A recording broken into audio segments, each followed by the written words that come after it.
Olá pessoal, tudo bem? Eu sou o professor Tiago e nessa aula de hoje eu quero falar com vocês sobre os números racionais.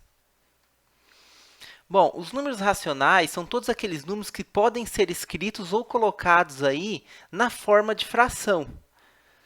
Mas não pode ser qualquer fração, tem que ser aquelas frações cujo tanto o numerador quanto o denominador sejam números inteiros, ou seja, a gente denota aqui então pela letra Q, para denotar o conjunto de todas as frações de inteiros.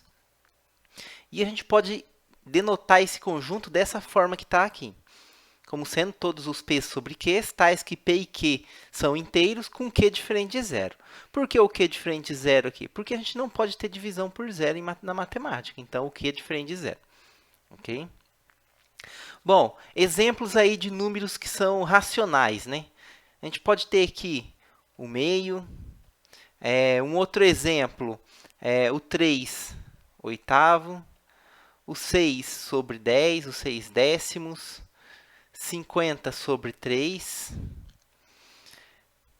33 sobre 80, 1000 sobre 3.253 e assim por diante. Sempre um quociente aqui de inteiros, dois números inteiros. E claro, né, você pode ter também aqui números negativos, né? Você pode ter aqui menos 2 terço, você pode ter aqui 1 sobre menos 5 e assim por diante. Como é inteiro, então pode ter esses números aqui negativos também. Então, isso aqui são exemplos, né? E na prática aí pode ter várias aplicações dos números inteiros que a gente usa no dia a dia, né? Por exemplo, você pode comer 3 pedaços de uma pizza de 8 pedaços. Então, você pode comer 3 oitavos de uma pizza, né? Você pode também aí conhecer 6 das 10 pizzarias da cidade. Então, você conhece 6 décimos das pizzarias. E quando você comprar uma pizza, você pode aí pagar 50 terços da conta da pizza se você tiver, por exemplo, lá em 3 amigos e for dividir a conta. Observe agora aqui que eu coloquei aqui que os números racionais são os números que podem ser escritos ou colocados na forma de fração. O que eu quero dizer? Quero dizer o seguinte, que quando você escreve o número na forma de fração, não necessariamente o numerador e o denominador pode ser número inteiro. Por exemplo, eu posso ter uma fração desse tipo aqui, ó, 2 vezes π dividido por 3 vezes π. Observe que isso aqui é uma fração cujo numerador e denominador não são números inteiros. Porém, esse número ele pode ser escrito na forma de fração cujo numerador e denominador sejam inteiros. Por exemplo, 2π dividido por 3π, a gente sabe o quê? Que isso aqui é 2 terços. Né? A gente pode simplificar aqui o π com o π. Agora, 2 terços é um número cujo numerador e denominador é inteiros. Então, quer dizer o quê? Embora o 2π sobre 3π não seja uma fração cujo numerador e denominador é inteiro, ela pode ser escrita numa fração que o numerador e denominador é inteiro. Então, 2π sobre 3π é um número racional. Por isso que eu coloquei aqui na definição os números que podem ser escritos ou colocados na forma de fração. Um outro exemplo muito comum que aparece também de números que a princípio não são frações de inteiros, mas que pode ser escrito na forma de número racional, como quociente de inteiros, é os números que envolvem raízes. Por exemplo, né? Se eu tiver aqui a raiz de 10 sobre a raiz de 40, né? Tanto 10 quanto 40 não possuem raízes exatas. Então, quer dizer o quê? O numerador e o denominador aqui, eles não são, a princípio, números inteiros. Porém, eu consigo escrever isso aqui como uma fração de número inteiro. Bom, só observar o quê? Que o 10 nada mais é que 2 vezes 5. Né? Então, raiz de 10 é raiz de 2 vezes 5.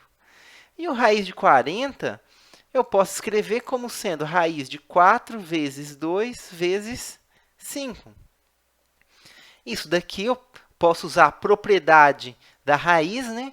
Isso aqui vai ser raiz de 2 vezes a raiz de 5, dividido pela raiz de 4 vezes a raiz de 2 vezes a raiz de 5. Agora aqui, pessoal, o que acontece? Eu posso simplificar a raiz de 5 com raiz de 5, raiz de 2 com raiz de 2. Isso aqui vai ficar 1 sobre a raiz de 4. A raiz de 4 é uma raiz exata, isso aqui vai ficar meio. Meio é um número racional. Então, raiz de 10 sobre raiz 40, embora não seja uma fração com numerador e denominador a princípio inteiro, ela pode ser escrita ou colocada na forma de uma fração, que o numerador e o denominador é inteiro.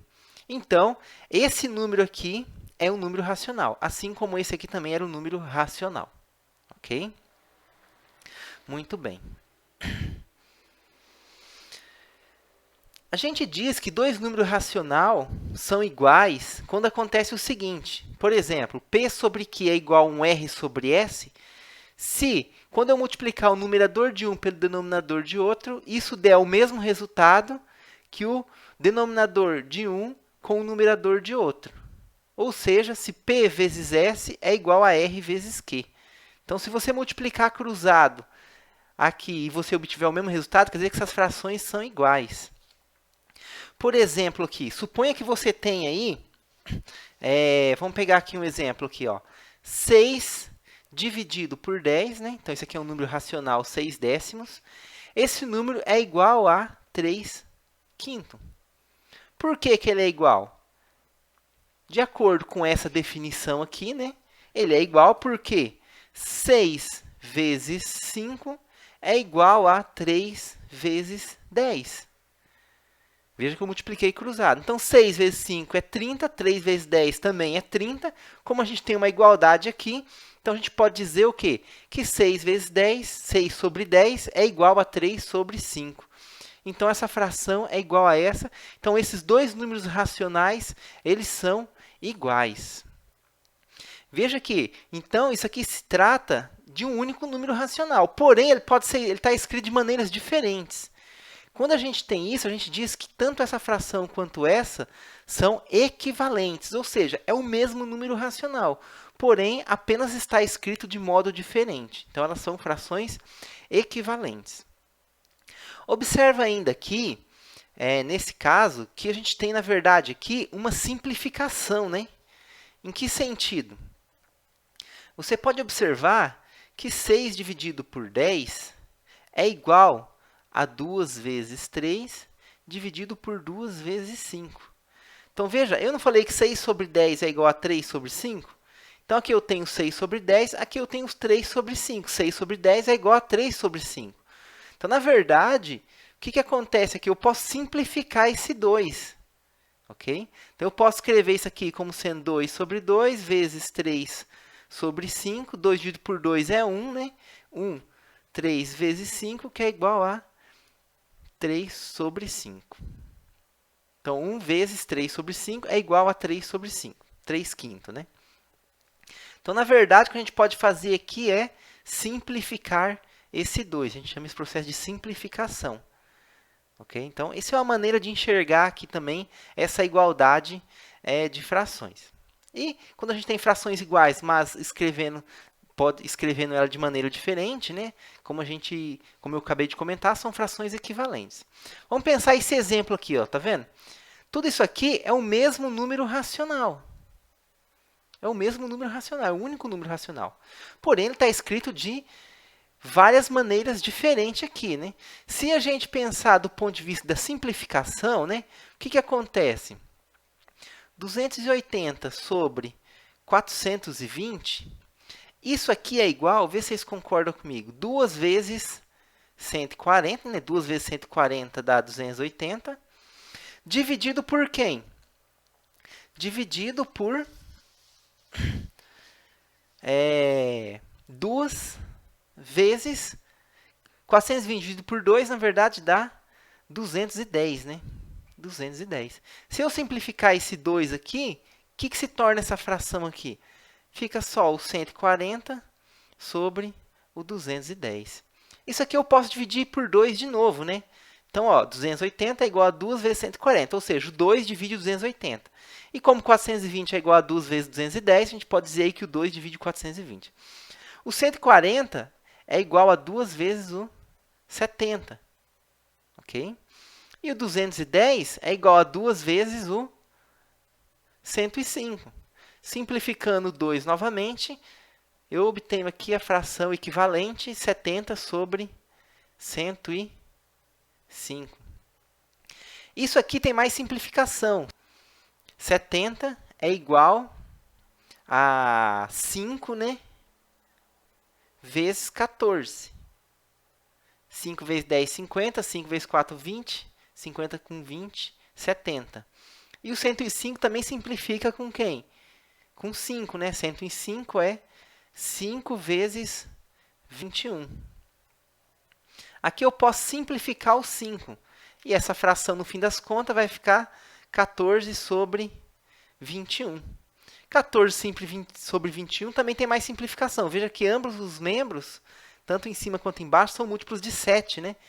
Então, isso aqui é 2 vezes 7.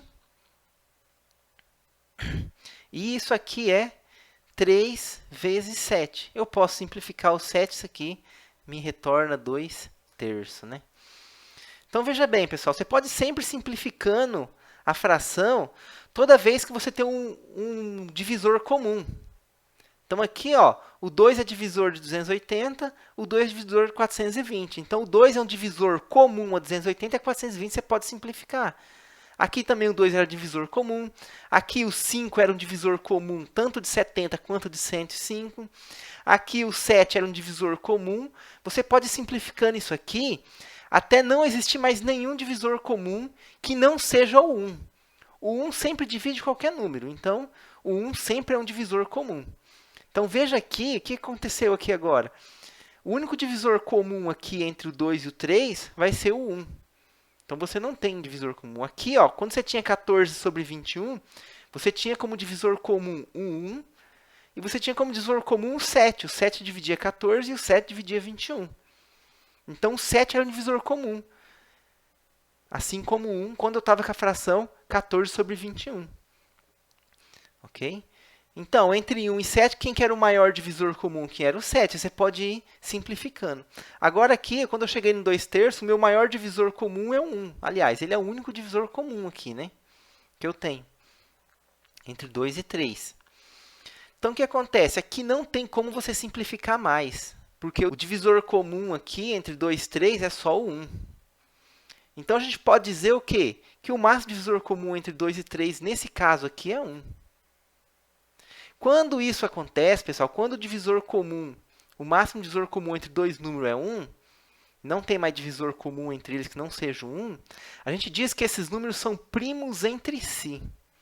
E toda vez que você vai simplificando uma fração e você chega num ponto em que o máximo divisor comum é 1, ou seja, os números se tornam primos entre si, essa fração não tem como ser simplificada mais, e a gente diz então que essa fração ela está na forma irredutível. Ou você pode apenas dizer que ela é uma fração irredutível. Ok?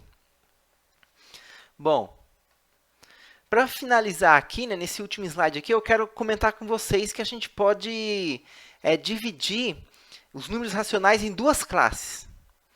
A primeira classe é aquelas frações em que você tem uma representação decimal finita. E a segunda classe é aquelas frações que, quando você faz a divisão lá pelo algoritmo da divisão, você tem o que a gente chama de dízima periódica. Então, todo número racional ele é escrito numa fração. Essa fração você pode fazer a divisão pelo algoritmo da divisão, ou isso vai te dar uma representação decimal que vai ser finita, ou isso vai te dar o que a gente chama de dízima periódica. Como você sabe qual caso é dado um número racional A sobre B, por exemplo, né? A sobre B, por exemplo. Você pega um número A sobre B qualquer. Você tem que analisar o denominador B. Eu não sei se vocês sabiam disso, mas toda vez que o denominador B for composto por fatores primos que tenha apenas 2 ou 5, ou ele é composto por 2 e 5, você pode ter 2 vezes 2 vezes 5, ou 2 vezes 5 vezes 5, você pode repetir também, combinações de 2 e 5, ok? Toda vez que o seu denominador, quando decomposto em fatores primos, você obter nessa decomposição apenas os valores 2 ou 5, a representação decimal vai ser finita, ok? E toda vez que o B aqui tiver na decomposição em fatores primos um número diferente de 2 ou 5, por exemplo, se tiver um 3, um 7, um 11, qualquer coisa assim, diferente de 2 ou 5, necessariamente você vai ter uma dízima periódica. Esse é um resultado matemático, dá para provar isso, ok? Mas a gente não vai entrar no detalhe aqui. Bom, vamos fazer exemplos aqui para ficar mais claro para vocês, né? Como que funciona isso daqui. Por exemplo, ó, o 1 sobre 16. O 16, pessoal, se você decompor ele em fator primo, ele vai ser quem? Vai ser 2 vezes 2 vezes 2 vezes 2. Então, é o 2 multiplicando por 2 4 vezes, ou seja, 2 a quarta. Então, a decomposição de 16, né? Se você quiser, você pode até fazer aqui a decomposição do 16, né? Então, dividido por 2 dá 8, dividido por 2 dá 4, dividido por 2 dá 2, dividido por 2 dá 1, né? Se você multiplicar tudo aqui, vai dar o 16, né? Que é o quê? 2 elevado à quarta. Então, quando você fatora aqui em fator primo 16, só tem o 2 aqui, tá vendo? Ó? Então, quer dizer o quê? Que quando eu dividir 1 por 16 pelo algoritmo da divisão, necessariamente vai ser um processo finito. Vamos fazer aqui, então, ó, 1, deixar um espaço aqui para eu fazer a divisão, né? Dividido por 16. Bom, 1 não dá para dividir por 16, então você tem que pôr 0 aqui e vírgula, né? Aí fica o 10. O 10 ainda não dá, então você tem que pôr mais um 0 aqui, e aí você pode pôr mais um 0 aqui. Então ficou 100. 100 dividido por 16 aqui vai dar 6, né? 6 vezes 10 dá 60, 6 vezes 6 dá 36, 60 36 dá 96, né? 100 menos 96, isso aqui vai te dar 4. Bom, 4 não dá para dividir por 16, então você baixa um 0 aqui, né? Você imagina como se tivesse 0 aqui, né? Você baixa um 0 aqui e vai dividir o 40 por 16. Bom, o mais próximo que chega de 40 é você multiplicar por 2, né? 2 vezes 16 dá 32. 40 menos 32 dá 8. 8 não dá para dividir por 16, baixa mais um 0. 80 dividido por 16, isso vai dar exatamente 5, né? 5 vezes 16, 5 vezes 10, 50, 5 vezes 6, 30, 50 com 30 dá 80, né? Então, 5 vezes 16 dá 80, 80 menos 80, 0. O processo terminou. Isso quer dizer o quê, então? Que a sua dízima aqui, que a sua representação decimal ela é finita, né? Então, você pode dizer aqui o quê, né? No fim das contas, você pode dizer que 1 sobre 16 é igual a 0,0625. Então, o processo terminou. Ele é finito aqui, tá vendo? Você pode fazer isso para outros números também, ok? Para outros números também. Vamos ver aqui, por exemplo, ó, o 1/5, né? O 1/5. Então, ó, o b aqui agora é 5, né? Então, se você fatorar o 5 em fatores primos, vai dar o próprio 5, né? Se você dividir 1 por 5, então isso aqui, 1 dá para dividir por 5, vai 0,10. 10 dividido por 5 dá 2. 2 vezes 5, 10 dá 10. 10 menos 10 dá 0. O processo terminou, né? Então, isso quer dizer o quê? Que 1/5 é igual a 0,2. Ok? 1/5 é 0,2. Assim, então, e assim por diante, você vai fazendo o processo. Ah, professor, mas aqui só tinha 2, né, no denominador, aqui só tem 5. O senhor falou que podia ter 2 ou 5, né? Então, vamos pegar um número aí que tem 2 e 5, né? Vamos pegar o 20, né? O 20. Se eu pensar no 20, vamos fatorar o 20 para ver o que acontece com o 20, né? O 20 dá para dividir por 2, vai dar 10, dá por 2, dá 5, né? Dá por 5, dá 1. Então, quando você fatora o 20 em fatores primos, você tem o quê? 20 igual a 2 ao quadrado vezes 5. Veja que apareceu 2 e apareceu 5. Então, quer dizer o quê, pessoal? Se você dividir qualquer número por 20, sempre vai dar uma divisão exata, ok? Sempre vai dar uma divisão exata. Então, vamos pensar aqui o 3. Então, vamos dividir o 3 por 5, né? Por 20, desculpa, eu falei 20, né? Eu coloquei 5 aqui. Vamos dividir o 3 por 20. O 3 por 20. Quando eu dividir o 3 por 20, o que vai acontecer aqui, né? Você vai ter aqui. Bom, 3 dividido por 20 aqui não dá, né? Então, você tem que colocar o 0, aqui e o 0 aqui. 30 dividido por 20 dá 1, né? 1 vezes 20 dá 20. 30 menos 20 te retorna 10, né? 10 não dá para dividir por 20, eu baixo 0. 100 dividido por 20, opa, o 100 dá, então dá 5. 5 vezes 20 dá exatamente 100, né? 100 menos 100 dá 0, quer dizer que o processo terminou.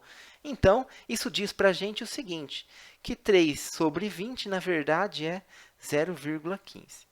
Então, o que eu quero dizer para vocês, pessoal, é o seguinte. Toda vez que você tiver uma fração A sobre B, ok? E quando você fizer lá o B e fizer aqui a decomposição em fatores primos, sempre vai aparecer 2, 2, 2, 5, 5 e assim por diante. Sempre que isso acontecer, né, aqui na verdade você pode continuar aqui, né, com esse processo aqui.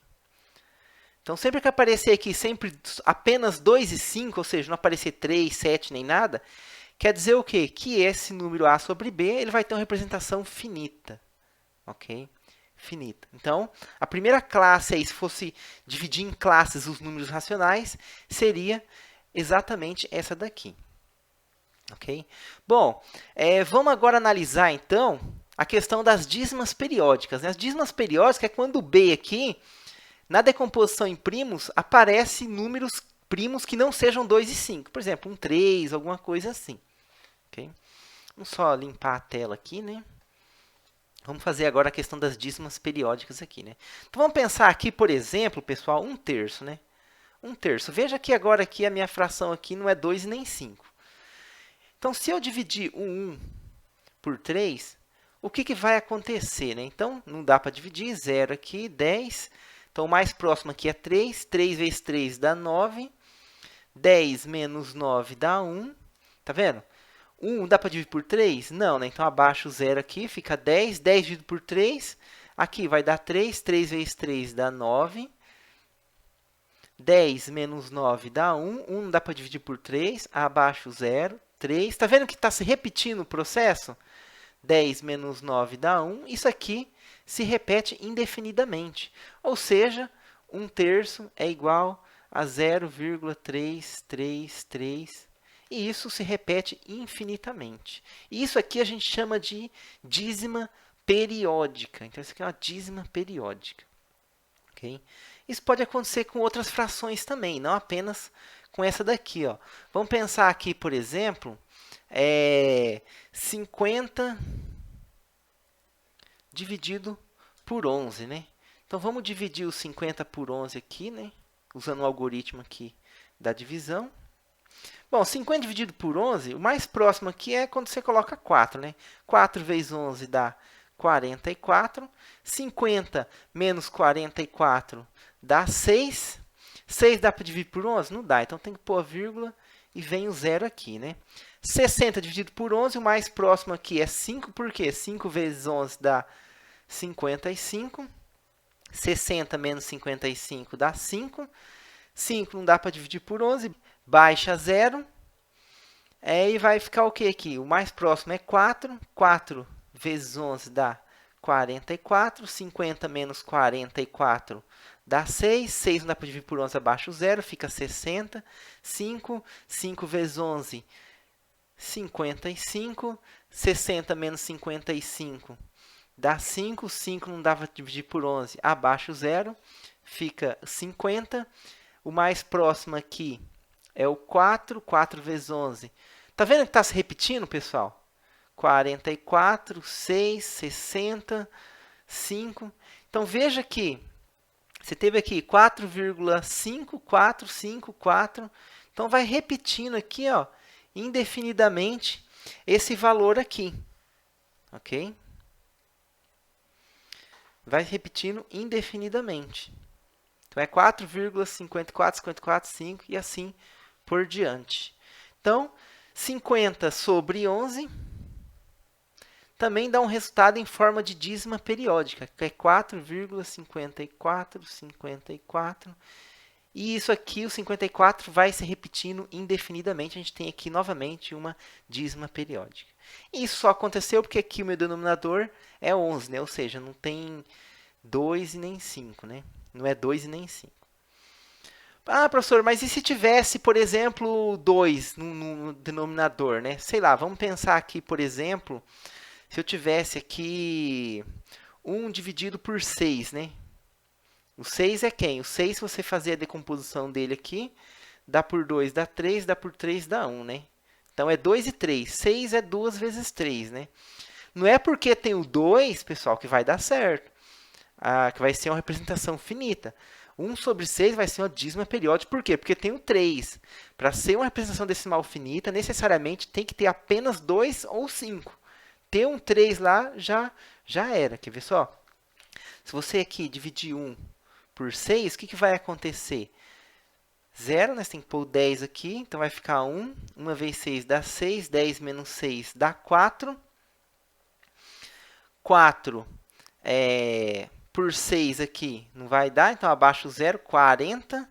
O mais próximo aqui vai ser 6. 6 vezes 6 dá 36, né? Fiquei sem espaço aqui, vamos subir um pouco mais essa conta aqui, né? Vamos subir um pouco mais para cima aqui. Vamos fazer aqui, né? Vamos fazer aqui 1 dividido por 6, né? Então, 0, né? Bota o 0 lá. 10 dividido por 6 aqui vai dar 1. 1 vezes 6 dá 6. 10 menos 6 dá 4. Não dá para dividir, então baixo o 0. 40 por 6 aqui dá 6. 6 vezes 6 dá 36. 40 menos 36 vai dar exatamente 4. 4 não dá para dividir por 6, abaixo o 0, 40. O mais próximo aqui é 6. 6 vezes 6, 36. Então, aqui, quando você fizer 40 menos 36, vai dar 4, tá vendo? E aqui agora começa a ter uma repetição. E aqui fica sempre 6, 6, 6 e assim por diante. Uma dízima periódica. Então, mesmo que tenha o 2 aqui na decomposição do 6, o fato de ter o 3 já implica que é dízima periódica, né? Então, aqui, 1/6, na verdade, é igual a 0,1666 e assim se repete indefinidamente. Ok, pessoal? Então, aqui a gente tem a dízima periódica. Então, lembrando que a gente pode classificar, então, aqui os números racionais dessas duas maneiras aqui. Bom, pessoal, o que eu queria falar aqui nessa aula é isso. Depois, numa próxima aula, eu quero falar, então, das operações com os racionais, a soma, a multiplicação, divisão, e a gente discute um pouco mais sobre isso, ok? Muito obrigado.